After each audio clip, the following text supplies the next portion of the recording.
सभी मित्रों को नमस्ते। टीम माओवादी की ओर से व वीडियो राजीव की ओर से आइए। कोविड के समय में आप अपना विशेष ख्याल रखिए, कोविड प्रोटोकॉल का पालन करिए, है ना। खान पान पर विशेष ध्यान दीजिए। आज हम लोग बात करेंगे छात्र जीवन में गुस्सा। ये गुस्सा क्या है, छात्र जीवन में गुस्सा आपको क्यों आता है, क्यों क्रोधित होते हैं आप, और क्रोधित होते हैं तो क्रोध से कैसे बचेंगे। आज हम लोग इसी पर बात करेंगे कि छात्र जीवन में हमें गुस्सा नहीं करना है। गुस्सा करेंगे तो आपके बॉडी से एक स्पेशल एक विशेष केमिकल का प्रवाह होगा और वो केमिकल की वजह से आपकी जो शारीरिक अवस्था होगी वो छिन्न भिन्न हो जाएगी और आपका जो मस्तिष्क व दिमाग होगा वो काम करना बंद करेगा और ऐसे में फिर आप गलत निर्णय लेंगे या गलत काम करेंगे जो कि आपको खतरे में डालेगी। तो हमें गुस्सा नहीं करना है छात्र जीवन में, मन को शांत रखना है। तो आइए, जब कभी भी हमें गुस्सा आए, किन्हीं कारणों से आए, तो कैसे गुस्सा पर हम लोग विजय प्राप्त करें, कैसे नियंत्रण पाएँ, इस पर हम लोग बात करें। सबसे पहले जब कहीं रहें, कहीं भी रहें, किसी परिस्थिति में रहें, चाहे कारण कुछ भी हो, क्या है, क्यों है, कैसे है, किंतु परंतु बट कुछ भी, एवरीथिंग, एनीथिंग, कोई भी कारण रहे, यदि किसी वजह से आपको गुस्सा आए, क्रोध आए, एकदम शांत हो जाइए। मौन धारण कीजिए, शांत हो जाइए। यही गुस्सा से बचने का, नियंत्रण पाने का सबसे बड़ा व रामबाण उपाय है। गौतम बुद्ध का मार्ग है। जब कभी भी गुस्सा आए तो बिल्कुल शांत हो जाइए, मौन धारण कर लीजिए।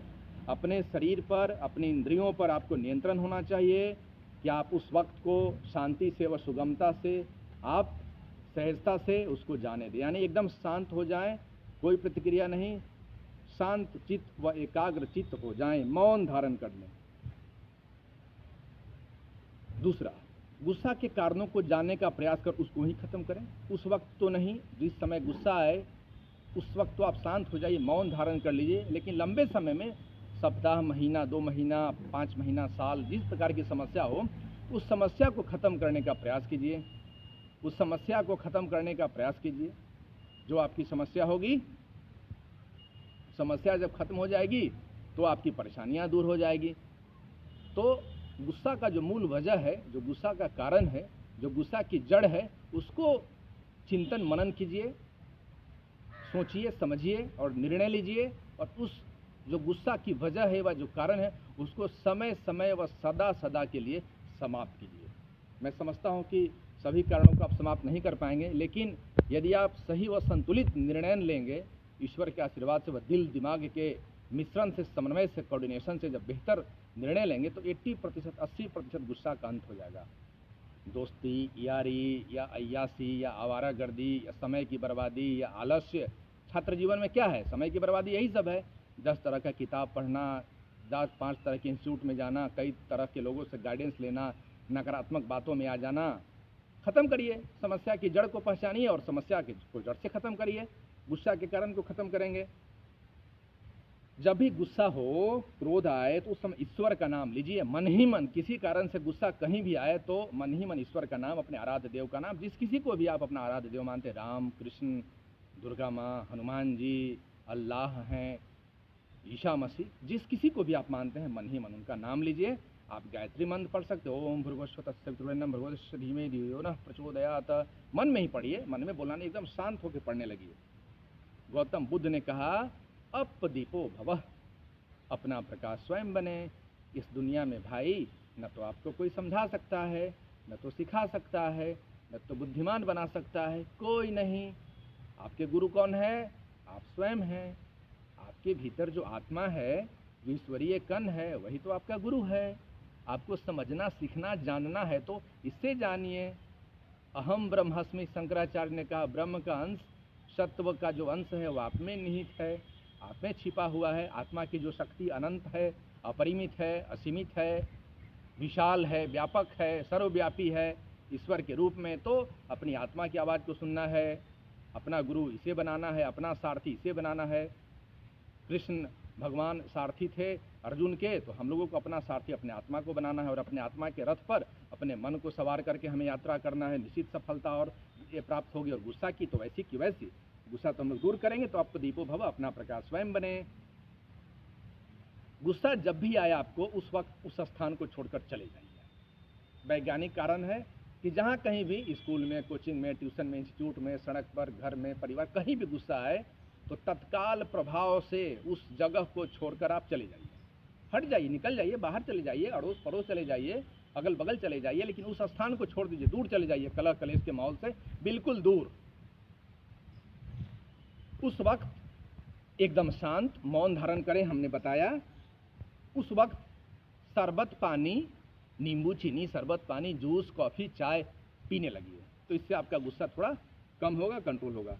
या उस वक्त कुछ हंसी मजाक वाली बात करने लगिए, हंसी ठिठोली मजाक, जो गुस्सा कर रहा है उसके साथ भी कर सकते हैं, कभी कभी दोस्त यार होगा तो उस तरह की कुछ बात बताइए। या कहीं भी तो थोड़ा गुस्सा हो रहा है ना, तो हंसी मजाक, हंसी ठिठोली, या कोई फिल्मी डायलॉग या कुछ गीत गाना वाना गाने लगिए। नहीं होता कोई जॉली मूड वाला लड़का जो कभी कभी हम लोग के ग्रुप में पढ़ने लिखने में रहता था, इस तरह का लड़का लोग, तो वो पूरे माहौल को ही बड़ा लाइट कर देता था। तो इस तरह का भी काम करना है ना, हंसी मजाक उस समय करने लगिए। और नहीं होते चलो चाय वाय पीते हैं, चाय जूस है ना, इस तरह का फल वल, फल भी खा सकते हैं, जूस भी पी सकते हैं, चाय कॉफ़ी या मीठा खाने से भी गुस्सा पर थोड़ा काबू होता है, ये करिए। हंसी मजाक करना है बताएं, बाहर निकल कर घूमने लगिए, बाहर निकल जाइए, थोड़ा घूमिए, इससे भी होगा, ठीक होगा। फिर उसके बाद या तो अड़ोस पड़ोस यदि कुछ प्राकृतिक स्थल है, जब बहुत गुस्सा आए, मन विचलित हो, मन अशांत रहे, बड़ा मन में उथल पुथल मचे, तो नज़दीक जहाँ कहीं भी आप हों, गांव में हों, इलाहाबाद दिल्ली कहीं भी हों, तो नज़दीक के किसी प्राकृतिक स्थल पर, प्रकृति स्थल से मेरा तात्पर्य है कि झील, झरना, नदियाँ, पर्वत, पठार, चिड़ियाँ, पार्क, या कहीं भी इस तरह से खुले आसमान के नीचे, या रात में चांदनी रात में चांद तारों के नीचे, चिड़ियों के बीच में, तो इस तरह शहर में पार्क के किनारे या पार्क में बैठ, शहरों में चले जाइए, मंदिर मस्जिद में, तो ऐसी जगहों पर जाइए जहाँ पर आपको शांति मिले, मन शांत रहे और गुस्सा क्रोध का छू मंतर हो जाए। तो आप नज़दीक के प्राकृतिक स्थल पर चले जाइए, खेत में खुले मैदान में चले जाइए, कहीं आसपास अपने घर या कहीं आसपास या अपने घर के किसी मंदिर में चले जाइए। और उस पड़ोस की गुस्सा है, माहौल गर्म हो, तो तनाव भरा माहौल हो, कुंठा भरा माहौल हो, तो नज़दीक के किसी मंदिर में चले जाइए, पूजा पाठ थोड़ा हवन हो जाए, ईश्वर को शांति से आराधना करने लगिए। घर में ही कहीं मंदिर बना हुआ है तो जाके हाथ जोड़ के शांति से पूजा की, ओम जय जगदीश हरे, स्वामी जय जगदीश हरे, इस तरह का कुछ मीठी चीज़ खा लीजिए, टॉफ़ी, मिठाई, चीनी, मध। बताएं अभी गुस्सा करने वाले व्यक्ति की मूर्खता पर मन ही मन मुस्कुराइए। जो व्यक्ति गुस्सा कर रहा है जिस कारण से, मन ही मन मुस्कुराइए कि क्या आदमी है भाई, आप इतने पढ़े लिखे हैं और वो किसी छोटी छोटी बात पर गुस्सा कर रहा है। दुनिया में 3 तरह के लोग होते हैं भाई। सबसे थर्ड क्लास का लोग होता है वो क्या, पर्सन की बात करता है, पर्सन, फलाना चिलाना ढेमकाना, ऐसे। सेकंड क्लास के जो लोग होते हैं वो इवेंट की बात करते हैं, घटनाओं की बात करते हैं। और ब्रिलियंट माइंड और टॉप माइंड जो होता है, स्वामी जी विवेकानंद की तरह, भगत सिंह की तरह, इस तरह का जो टॉप, रविंद्रनाथ टैगोर की तरह, Einstein, Newton, CV Raman, Ramanujan, ऐसे जो लोग होते हैं विज़न की बात करते हैं, आइडियाज़। और वही विज़न है ना कि आज हवाई जहाज़ दिखा रहा है, और आज आपके पास जो भी इंफॉर्मेशन टेक्नोलॉजी में जो भी डेवलपमेंट हुआ है, या क्रांति, नैनो टेक्नोलॉजी, और भी जो भी साइंस, इंजीनियरिंग के कई सारे ब्रांचेज हैं, ये विज़न का ही नतीजा है ना। तो विजनरी बनना है। अपने सबसे नज़दीकी एवं करीबी मित्र, रिश्तेदार को इसके बारे में बताइए। जब गुस्सा आए, कुछ हो जाए, तो अपने जो नज़दीकी रिश्तेदार हैं या जो करीबी मित्र, उनको बताइए। या तो जाकर बताइए, नहीं तो फ़ोन पर बताइए, चाहे जैसे होता है उनको बताइए। इससे गुस्सा हल्का होगा, वो आपको नॉर्मल करेंगे और समझाएंगे। या उस वक्त अपने सबसे करीबी जो आपके हैं, वफादार हैं, माता पिता, भाई बहन भी हो सकते हैं, दोस्त भी हो सकते हैं, उनको फ़ोन करके बात कीजिए, उनको बताइए क्या कारण है, तो वो आपको बताएंगे, समझाएंगे, तो इससे आपका गुस्सा दूर होगा। अपने मन पर उस वक्त पूरी तरह से नियंत्रण कीजिए, पूरी तरह से अपने मन को हावी नहीं होने दीजिए। मन बेचैन होगा, आंखें फड़केंगी, हाथ और इस तरह से ये होगा, तो पूरी तरह नियंत्रित मन को करिए, और एकदम शांत होकर, ईश्वर चित्त होकर, ईश्वर में ध्यान लगा के आप एकदम घबराइए नहीं। सामने वाले की मूर्खता पर हंसिए, मन ही मन हंसिए कि क्या मूर्ख है, 4 दिन की जिंदगी है भाई, और 4 दिन की जिंदगी में कलह कलेश, झगड़ा झंझट, ईर्ष्या देश में लगा हुआ है। पता नहीं कल रहेंगे कि नहीं रहेंगे, इसको पता नहीं है। कोविड काल में या और भी, नियति महान है, फिर भी ये मूर्ख इंसान लड़े जा रहा है, फालतू का ईगो, गुस्सा। अरे यार, कंस का, रावण का, कुंभकर्ण का, ऐसे ऐसे लोगों का ईगो और गुस्सा रहा क्या? रहा। आधुनिक समाज में मुसोलिनी हैं, हिटलर हैं, या और भी जो तानाशाही लोग हैं, या ऐसे ऐसे जो लोग हैं, रहें क्या, टिके क्या?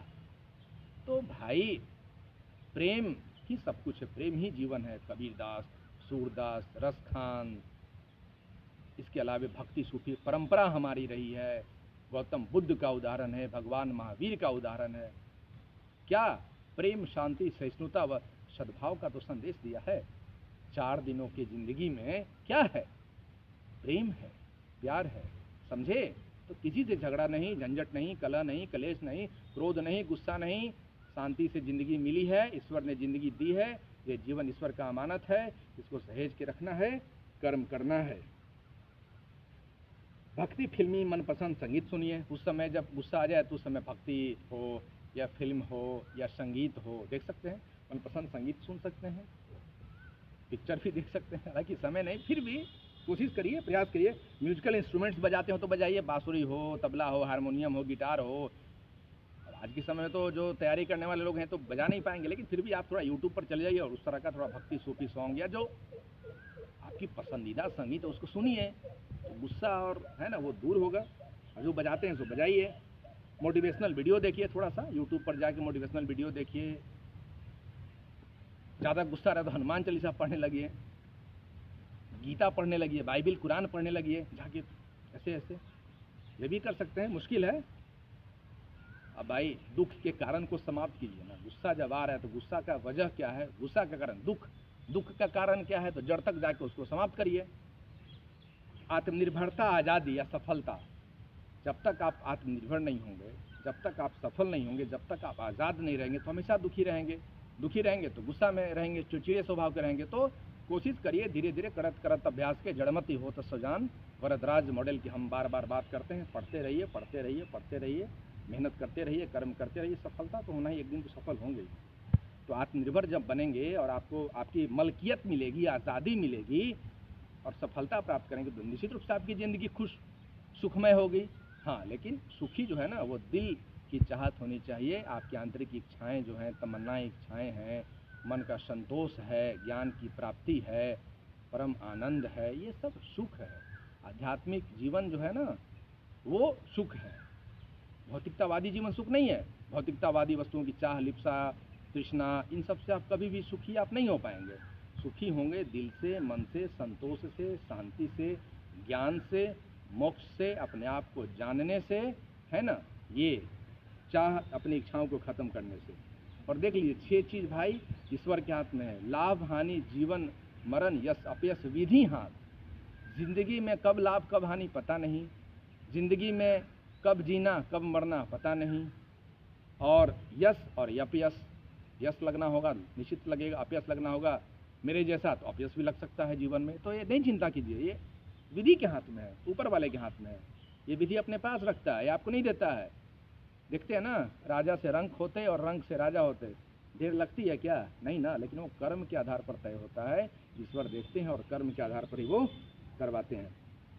उस वक्त अपनी आप रुचियों शौक़ों को पूरी करें। तत्काल जब गुस्सा आए, जब उस तरह का माहौल हो तो अपनी रुचियाँ या जो शौक़ हॉबीज़ है उसको पूरी करिए। गार्डनिंग कर रहे हैं, संगीत मतलब उस समय चले जाइए, या फिर म्यूजिक अपना गाना वाना गाने लगे, किसी से बात करने लगे, या दूर चले गए, या जो भी आपका जो शौक़ है। हालांकि कहना बड़ा आसान है, करना बड़ा मुश्किल होता है, फिर भी लेकिन प्रयास कीजिए। हम लोग ये थिंक करके आपके लिए सोचें, इसलिए मैं बता रहा हूँ। फिर उस समय जब गुस्सा आए या उस समय जब घटना उस तरह का कुछ हो, है ना, तो अपने आदर्श व्यक्ति को सामने लाइए और उनके बारे में सोचकर चिंतन मनन कीजिए। आपके आदर्श व्यक्ति जो डॉक्टर APJ अब्दुल कलाम हैं, स्वामी विवेकानंद हैं, गौतम बुद्ध, गांधी जी हैं, मदर टेरेसा हैं, या जो भी हैं, इनको आप अपने सामने लाइए और सोचिए कि आपके आदर्श व्यक्ति जब सामने होते तो क्या आप ऐसे करते, उनका आचरण ऐसा होता? नहीं ना। तो आपके जो आदर्श हैं उनके बारे में चिंतन मनन करिए उस समय, तो गुस्सा भी आपकी छू हो जाएगी। उनको भी थोड़ा समझाइए, नहीं समझाइए, नहीं समझाना नहीं समझाइए, उनके आदर्श के बारे में खुद सोचिए। और उस समय जब गुस्सा आए, जब माहौल हो, तो प्रार्थना पूर्वक, विनम्रता पूर्वक हाथ जोड़कर मृदुभाषी व्यवहार करिए। एकदम शांत और प्रिय मीठी वाणी बोलिए। सामने वाला जब लोहा बना हुआ है तो आप मोम बन जाइए। वो जब गुस्सा कर रहे हैं तो आप प्रार्थना कीजिए, अनुनय, विनय, अनुरोध, एकदम झुक जाइए, एकदम वृक्ष बन जाइए, एकदम मुलायम, कोमल, सॉफ्ट हो जाइए, पानी हो जाइए। सामने वाले का गुस्सा ऐसे ही काफूर निस्तानाबूत हो जाएगा, धीरे धीरे एकदम सॉफ्ट हो जाइए, है ना।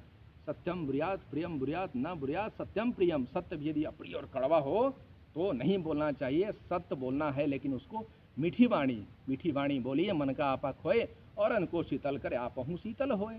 4 दिनों की जिंदगी में काहे का झगड़ा, काहे का झंझट, काहे का फसाद, कबीरदास को याद कीजिए, मीठी वाणी बोलना है, मधुर वचन बोलना है, सत्य भी अप्रिय हो तो थोड़ा मध लगा के, थोड़ा शहद लगा के बोलना, लेकिन बोलना है।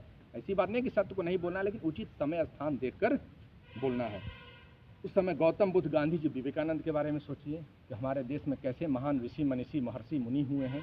प्रभु श्री राम के बारे में सोचिए, भगवान श्री कृष्ण के बारे में सोचिए, महादेव के बारे में सोचिए, माँ जगदम्बा के बारे में सोचिए, प्रभु यीशु मसीह के बारे में सोचिए, मोहम्मद साहब के बारे में सोचिए। सोचिए तो कैसे आपका गुस्सा दूर नहीं होगा। उस समय अपनी अंतरात्मा की आवाज़ सुनिए तो, अपनी अंतरात्मा की आवाज़ सुनिए तो, जो आपका आत्मा कहे। हमेशा भाई दो चीज़ों में टकराव होता है निर्णय में, एक हमारी जो बाहरी मस्तिष्क, जो इंद्रियों की जो बुद्धि होती है उसमें, और एक हमारी जो आंतरिक आत्मा इच्छा होती है, मन की जो शक्ति होती है, मन आत्मा, ऐसे तीन होता है, बुद्धि मन और आत्मा। लेकिन मैं आपको मोटे तौर पर समझा रहा हूँ, इंद्रियों से बना हुआ है जो हमारा मस्तिष्क है, जो दिमाग है, इसमें, और हमारी जो आंतरिक जो निर्णय होती है, ये आत्मा की जो निर्णय है, इसमें हमेशा टकराव हुआ में हमें निर्णय लेना होता है। तो किसका निर्णय लेंगे? सबसे बेहतर निर्णय कौन होगा? आपकी आत्मा की जो आवाज़ होगी, जो दिल की इच्छा होगी, मन को शांत करेंगे तो वो जब वो जो आवाज़ आएगी वही निर्णय आपको लेना है, वही श्रेष्ठ निर्णय है, वही ईश्वर का निर्णय है, उसी का पालन हमको करना है। तो दिल की सुनना है, ईश्वर पर भरोसा रखना है, मन को शांत रखना है। अपदीपो भवः गौतम बुद्ध ने बताया, और भी जो हमने चर्चा किया, इन सब के बारे में भी बात करना है।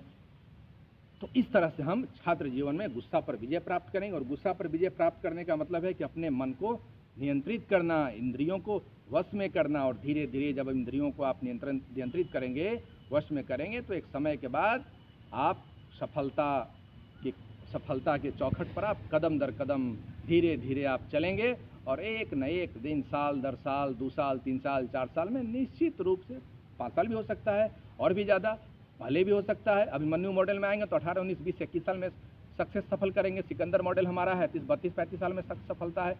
विवेकानंद मॉडल 35 प्लस में सफलता है। सफल तो होंगे ही होंगे, मेहनत करेंगे, कर्म करेंगे, दिल की शुद्धता, पवित्रता व ईमानदारी के साथ। और अंत में अभी तो सोचिए, ईश्वर ने सबको अलग अलग बनाया है, तो आप भी तो सोचिए कि आपका मन मिजाज क्या कहता है। जब कभी आपको गुस्सा आए तो आप क्या सोचते हैं, आप कैसे उस गुस्सा को नियंत्रित करेंगे, वह गुस्सा पर विजय प्राप्त करेंगे, फतह प्राप्त करेंगे, बुलंदी के साथ जीतेंगे और अपना परचम बुलंद करेंगे शिवाजी महाराज, महाराणा प्रताप की तरह। इन्हीं शब्दों के साथ में टीम महाबोधि की ओर से, व वीडियो राजीव की ओर से, इस ब्रह्मांड की सभी शक्तियों की ओर से, मैं माँ जगदम्बा की ओर से भी आप सबको नमन, वंदन, अभिनंदन करता हूँ। वो आपकी ज़िंदगी व आपकी सफलता के लिए अनेकों शुभकामनाएं व आशीर्वाद देता हूँ। मैं गुजारिश करूँगा कि गांधी बुद्ध की धरती है, आइए प्रेम करें, प्रेम बांटें, प्रेम का पौधा दिल में रखें, और प्रेम ही प्रेम सभी में बांटें। सब ईश्वर के संतान हैं, सब हम लोग एक हैं, बस प्रेम ही ज़िंदगी है। 4 दिनों की ज़िंदगी है, पता नहीं कब क्या हो जाए, कुछ पता नहीं भाई। तो प्रेम ही प्रेम, पूरा संसार, पूरा सब कुछ प्रेममय हो जाए। ये कोई आदर्शवादी बात नहीं है भाई, ये व्यवहारवादी चीज़ें हो सकता है ना, अब नहीं होगा तो देखो ना, first world war, second world war, ये आपदा, वो आपदा, ये कॉन्फ्लिक्ट, ये वर्ल्ड, हमेशा तो ही हो रहा है। ख़त्म नहीं करोगे लंबे समय में। वसुधैव कुटुंबकम की जो हमारी परंपरा नहीं लाएंगे हम लोग, जो विचार हमारे सनातन परंपरा में जो रही है, जो हजारों वर्ष पूर्व ऋषि मनीषियों ने जो विचार किया है, जो वेद उपनिषदों का विचार है, सर्वे भवन्तु सुखिनः, सर्वे सन्तु निरामया, सर्वे भद्राणि पश्यन्ति मा कश्चित् दुःख भाग् भवेत्। नहीं प्रयास करें, आदर्श की ओर नहीं जाएं, आदर्श की ओर नहीं सोचें। सोचेंगे तब तो कुछ करेंगे भाई। ठीक है, रामराज नहीं लाएंगे, द्वापर त्रेता नहीं लाएंगे, सतयुग नहीं लाएंगे, लेकिन कलयुग में सुधार तो करेंगे। एक आदर्शवाद की तरह जीवन तो अपने आने वाली पीढ़ियों के लिए एक देकर जाएंगे। नहीं तो कोविड काल में खुद भी मर रहे हैं, सबको मारेंगे, क्या करेंगे। प्रदूषण खत्म करना है, ये जो और भी ये सब जो भौतिकतावादी संस्कृतियों के जो नकारात्मक पक्ष हैं, इनको भी खत्म करना है, और एक सभ्य सुसंस्कृत जो हमारी जो परंपरागत जो जीवन शैली रही है उसको अपनाना है। और अंत में प्रेम अपदीपो भवः, इसी के साथ इजाज़त मांगूंगा। रोज स्नान ध्यान करिए, पूजा पाठ कीजिए, योगा व्यायाम कीजिए, है ना, अपने शरीर पर विजय प्राप्त कीजिए, आलस्य नहीं कीजिए। आलस बहुत बड़ा दुर्गुण है, तो सूरज से सीखिए। हम भी बहुत आलस करते हैं, लेकिन प्रयास कर रहे हैं जीतने का। यदि आलस नहीं करते ना भाई, तो आज IAS बने हुए होते। हम भी जो सपनों का जो पद था IAS कलेक्टर, तैयारी तो इसी की किए थे ना, आज बनकर बैठे रहते। लेकिन आलस किए हैं, कभी नहीं पढ़े हैं। सुबह 3 बजे भोर में, 4 बजे भोर में उठ के ब्रह्म मुहूर्त में हमारे नाना जी हमेशा कहते थे कि बच्चा बेटा सुबह उठ के पढ़ो 4 बजे, जिस दिन पढ़ना शुरू करोगे तो आईएएस बनने से कोई नहीं रोकेगा, बचपन की बात है। लेकिन भैया मोटा दिमाग, सुबह में तो मज़ा है सोने में भाई, कभी नहीं सो पाए, सॉरी मतलब कभी जग नहीं पाए, हमेशा निद्रासन देव सवार हो जाते थे तो आराम से, हालांकि बाद में 5-6 बजे तक उठ जाते थे, कभी कभी गुस्सा में आके जोश में आके 4 बजे उठ जाते थे तो झुकते भी रहते थे, लेकिन एवरेज कभी भी हम नहीं उठ पाए 5 बजे 6 बजे, कभी तो 7 भी बज जाता था। कभी तो दिल्ली गए तो दोस्त यार था उस सब के साथ कभी 9 बज जाता था भाई। चलिए ठीक है, इसी के साथ सबको मेरा नमन वंदन अभिनंदन है। थोड़ा महाबोधि को आगे बढ़ाइए, आप भी महाबोधि के परिवार हैं, चैनल को लाइक सब्सक्राइब कराइए कीजिए और मिलके हम लोग प्रयास करेंगे इसको आगे बढ़ाने का। ठीक है, best of luck, thank you.